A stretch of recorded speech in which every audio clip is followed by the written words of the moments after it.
উত্তরে সেদিন এই কথাটি বলেছিলাম যে আমি আওয়ামী লীগ একদিন করতাম, আজকে করি না, কিন্তু জীবনের দীর্ঘ সময়টাই আপনি একদিন আমি আওয়ামী লীগ করতাম। 32 বছর আমি জীবনের যৌবন আওয়ামী লীগে কাটিয়েছি, ছাত্রলীগ থেকে আওয়ামী লীগ। আমি সেই দলের সংসদ সদস্য ছিলাম, ছাত্রলীগের আমি সেন্ট্রাল প্রেসিডেন্ট ছিলাম, আমি সেন্ট্রাল এক্সিকিউটিভ কমিটির মেম্বার ছিলাম। সেই দলটি আমি ছেড়ে এসেছি এবং সেই দলটিকে আমি অভিশপ্ত দল এই কারণে বলেছি, আমি যে এই আওয়ামী লীগ 1949 সনের 23শে জুন ঢাকার ইয়ার মোহাম্মদ খানের বাড়ির রোজ গার্ডেনে প্রতিষ্ঠিত হয়েছিল। যিনি প্রতিষ্ঠাতা সভাপতি ছিলেন তিনি মরহুম মৌলানা আব্দুল হামিদ খান ভাসানী।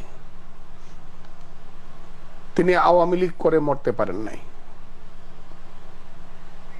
দলের প্রতিষ্ঠাতা সাধারণ সম্পাদক ছিলেন জনাব শামসুল হক, তার বাড়ি ছিল টাঙ্গাইল। যিনি বিখ্যাত পন্নী পরিবারের খুররুম খান পন্নীকে 1949 সনের উপনির্বাচনে পরাজিত করেছিলেন। সেই শামসুল হক সাহেবও আওয়ামী লীগ করতে করতে পাগল হয়ে মৃত্যুবরণ করেছেন। কোথায় মরেছেন আওয়ামী লীগ কোনোদিন খোঁজ নেয়নি।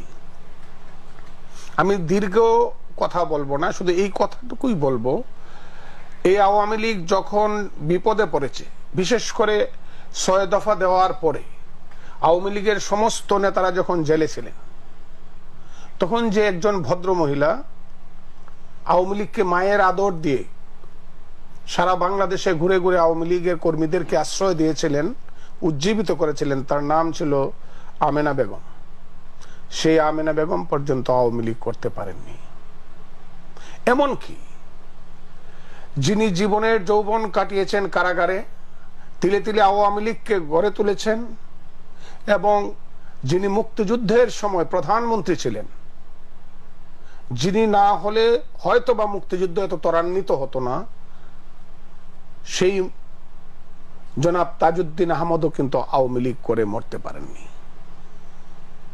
আমি সিলেটের মানুষকে বলেছি, সিলেটের মানুষ আপনাদের একজন প্রিয় সন্তান, মহান সন্তান, যিনি সেনাবাহিনী থেকে অবসর গ্রহণ করার সঙ্গে সঙ্গে 70 সনে আওয়ামী লীগে যিনি নিজের নাম লিখিয়েছিলেন, এবং সিলেটের বালাগঞ্জ বিশ্বনাথ দক্ষিণ সুরমা থেকে যিনি পাকিস্তানের জাতীয় পরিষদের মেম্বার ছিলেন, তার নাম জনাব MAG উসমানী সাহেব, এবং মুক্তিযুদ্ধের সময় তিনি মুক্তিযুদ্ধের প্রধান সেনাপতি ছিলেন। তিনিও কিন্তু শেষ পর্যন্ত আওয়ামী লীগ করে মৃত্যুবরণ করতে পারেননি। আমি আরো বলেছি অনেক কথা। ধরেন আজকে আমাকে বলা হয় আমি ছাত্রলীগের প্রেসিডেন্ট ছিলাম, আমার মতো ছাত্রলীগের অনেক প্রেসিডেন্ট ছিলেন। 1962 সনে আইয়ুবের আমলে যখন ছাত্রলীগ প্রতিষ্ঠিত হয়, শাহ মুয়াজ্জেম সাহেব ছিলেন ছাত্রলীগের তখনকার প্রতিষ্ঠাতা প্রেসিডেন্ট। শাহ মুয়াজ্জেম সাহেব আওয়ামী লীগ করতে পারেন নাই। জনাব শেখ ফজলুল হক মনি 15ই আগস্টে নিহত হয়েছেন। তারপরের প্রেসিডেন্ট ছিলেন জনাব উবাইদুর রহমান, তিনি বিএনপি করে মৃত্যুবরণ করেছেন, আওয়ামী লীগ করতে পারেন নাই। সিরাজ আলম খান, যাকে বলা হয় স্বাধীনতার রূপকার, ছাত্র যুবকদের মধ্যে যিনি স্বাধীনতার বীজ উজ্জীবিত করেছিলেন, আমি আমার অনামিকার আঙ্গুল কেটে তার সামনে রক্ত শপথ করেছিলাম বাংলাদেশের স্বাধীনতার। ইকবাল হল, তৎকালীন ইকবাল হল, আজকের জহুরুল হলের সেই পুকুরের পারে সেই সিরাজুল আলম খানও শেষ পর্যন্ত কিন্তু আওয়ামী লীগ করতে পারেননি। তারপরের প্রেসিডেন্ট ছিলেন জনাব মাজারুল হক বাকি, গণফোরাম করেছেন এবং অজানা অবস্থায় মৃত্যুবরণ করেছেন। তার জেনারেল সেক্রেটারি ছিল সেই মহান নেতা, আমাদের নেতা মাজরুল বাকি গণফোরাম করেছেন না আব্দুর রউফ গণফোরাম করেছেন? মাজরুল হক বাকি সাহেব গণফোরামে গিয়েছিলেন। এবং জনাব আব্দুর রাজ্জাক, যিনি দুইবার ছাত্রলীগের সাধারণ সম্পাদক ছিলেন, অত্যন্ত অসহায় অবস্থায় মৃত্যুবরণ করেছেন। আওয়ামী লীগের সাধারণ সম্পাদক ছিলেন, আওয়ামী লীগের সাধারণ সম্পাদক ছিলেন, কিন্তু পরবর্তী সময়ে আব্দুর রাজ্জাক যে দুঃসহ বেদনা নিয়ে পৃথিবী থেকে চলে গিয়েছেন, আওয়ামী লীগ তার সঙ্গে যে নিষ্ঠুর এবং দুর্ব্যবহার করেছে তা তুলনাহীন। তারপরে আরেকজন ছাত্রলীগের পরের প্রেসিডেন্ট জনাব ফেরদৌস আহমদ কুরাইশি আওয়ামী লীগ করতে পারেননি। এরপরের প্রেসিডেন্ট জনাব আব্দুর রউফ, উনি গণফোরাম করে কিছুদিন আগে মৃত্যুবরণ করেছেন। খালেদ মোহাম্মদ লাই সাহেব সেক্রেটারি ছিলেন, তাদের খোঁজ নাই। তারপরের প্রেসিডেন্ট ইহিয়া খানের মার্শাল্লার সময় যিনি হলেন, তার নাম জনাব তুফায়েল আহমদ, 11 দফা আন্দোলনের মহান নেতা তুফায়েল আহমদ। এখন কোনো মতে আছেন পরানো ধরিয়া, রবি ঠাকুরের সেই গানটির মতো, কোনো মতে আছেন পরানো ধরিয়া।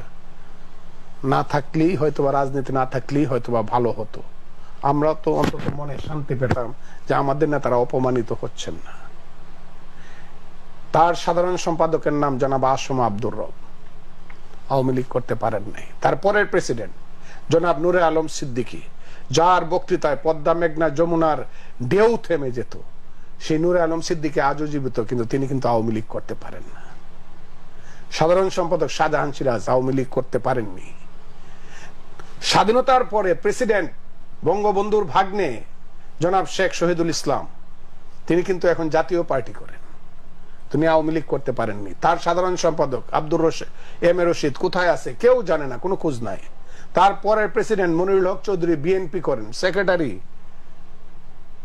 সেই শফিউল আলম প্রধান জাকপা করেন। ৭৫-এর 15ই আগস্টের পরে আমরা যারা ছাত্রলীগ করেছি তাদের নাম যদি আজকে বলি, কোথায় সেই এম এ আওয়াল জাতীয় পার্টি করে তিনি মৃত্যুবরণ করেছেন। তারপরের প্রেসিডেন্ট উবায়দুল কাদের এখন একমাত্র ভাগ্যবান ব্যক্তি, যিনি এখন যোগাযোগ মন্ত্রী, আমার বন্ধু। সাধারণ সম্পাদক বাহালুল মজনু চুন্নু, খুঁজ নাই, হারিয়ে গেছেন। তার পরের প্রেসিডেন্ট জালাল জাহাঙ্গীর সাহেবের খোঁজ নাই। জালাল সাহেবের টিম টিম করে জ্বলছেন। আমি ফজলুর রহমান, আমার সাধারণ সম্পাদক বাহালুল মজনু চুন্নু, সেই সবচেয়ে ত্যাগী নেতা মুকুল বোস। ডিজিএফআই তাকে যেভাবে নির্মম অত্যাচার করেছে তার কোন তুলনা নাই। তিনিও এখন আর আওয়ামী লীগের কেউ নন। এমনকি আপনি শুনলে অবাক হবেন, যাকে বলা হতো আধুনিক জগতের ক্ষুদিরাম, যিনি ৭৫-এর 15ই আগস্টের পরে যুদ্ধ করে ফাঁসির মঞ্চে গিয়েছিলেন, তার নাম বিশ্বজিৎ নন্দী, এখন আর আওয়ামী লীগ করেন না। আর আমি যাব না, আর আমি আগাবো না। আপনাদের সিলেটের সন্তান, ডাকসুর ভিপি, স্বাধীনতার পরে ছাত্রলীগের একমাত্র ডাকসুর ভিপি, ছাত্রলীগের প্রেসিডেন্ট, সিলেটের সেই সন্তান সুলতান মোহাম্মদ মনসুর, কোথায় কি করেন কে জানে। আমি সেই কারণে বলছি আওয়ামী লীগ একটি অভিশপ্ত রাজনৈতিক দল, এর সন্তানেরা কেউ এই দলে থাকতে পারে না। এই দলে যারা নেতা হন তারা এই লোকগুলাকে মনে করে তিনি হন মাছের মা, আর সব হলো মাছ। একবার জ্যৈষ্ঠ মাসে ডিম পেরে যান, আর পরের জ্যৈষ্ঠ মাসে মাছগুলো আর থাকে না। বন্ধুরা, সেই বক্তৃতাটি আমি করেছি সিলেটের কাছে আসবো আমি, কারণ এখানে অনেক প্রশ্নের উদ্রেক